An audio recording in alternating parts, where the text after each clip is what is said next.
स्वभावचिन्मयानन्दं कृपापूर्णं जगत्पतिं हरिषड्वर्गजेतारं नित्यानन्दगुरुं भजे स्वभावचिन्मयानन्दम् is answered. Now, I'll try to say a few words about these FAQs, frequently asked questions.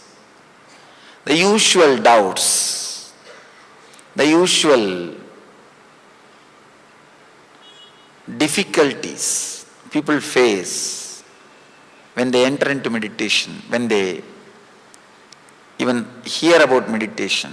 Many people think meditation is something like leaving the whole thing. People are afraid. They come and tell me, I am afraid that I may get too much attached into meditation.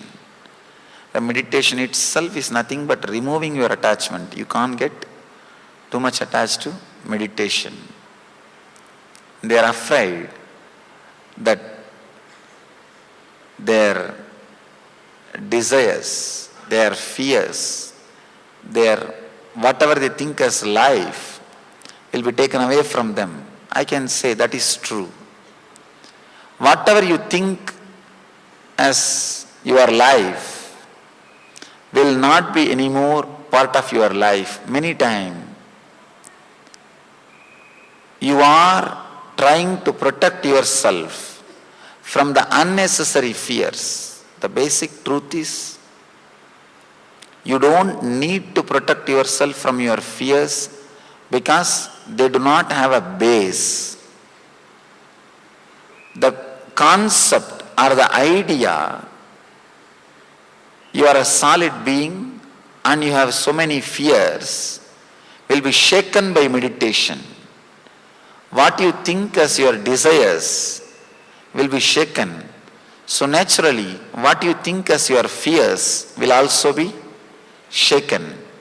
The fear and desire and worry, whatever you think as your own, everything will start going through a big change. There will be a big psychological revolution. There will be practically a new birth. Your software will have new quality. I can say it's like a changing the software, changing the inner software. Your hardware may be the same, but your inner software will go through a big change. It will be completely changed. Meditation is all about changing the inner software.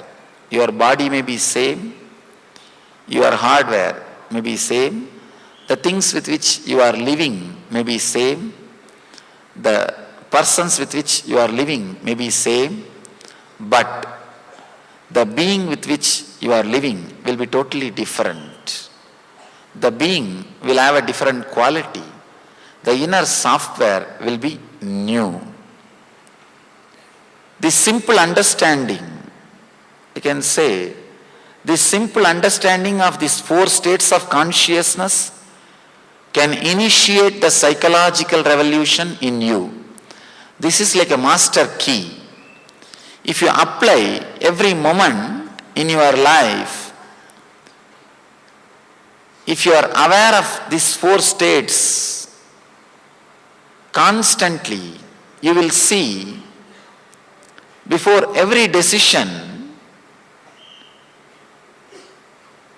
the mechanism or the way in which your thought process goes towards the decision will be changed.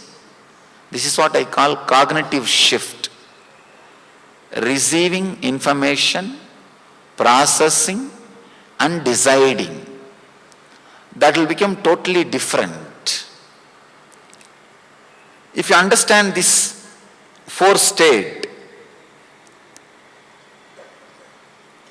when you come out of deep sleep state to the dreaming, you understand deep sleep was lower than dreaming. When you come out of dreaming to waking, you understand the dream state was illusory. It was not real. Same way, when you move From waking state to the fourth state, Turiya, you will realize this state is not the reality. This is not as you think. Every time when you face the depression or low mood, this understanding starts rising from you within. But we manage such a way that psychological revolution does not happen inside us because too much is at stake. Too much is at stake. If that psychological revolution starts happening, you are afraid, you don't know what will happen, you don't know what you will decide about. Your cherished desires, cherished goals, cherished ideals, cherished ideas, you are afraid you may have to let go. When I started the session, I used the word atato brahma jignasat. In that commentary, one great Acharya says, let us inquire into the reality means the guru and disciple, both of them are deciding, let's have courage to follow where the reality leads us.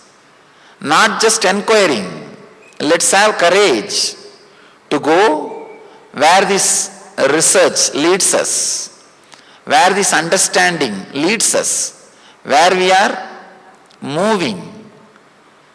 Just this simple understanding of these four states can transform the way in which we make decisions.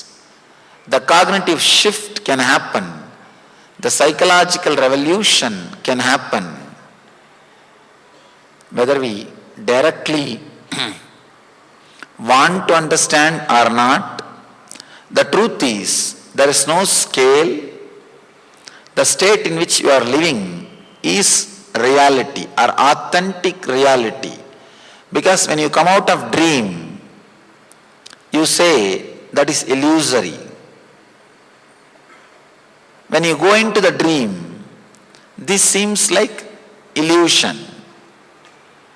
When you reach the fourth state, only then you will realize this, not only the dream state, even the waking state, so-called waking state is also an illusion.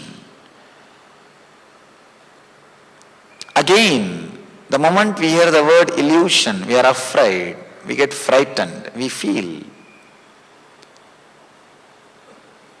If that idea, illusion gets into our system, we may renounce, we may leave everything, our lives may change. I tell you, you will renounce only one thing, that is your suffering, nothing else.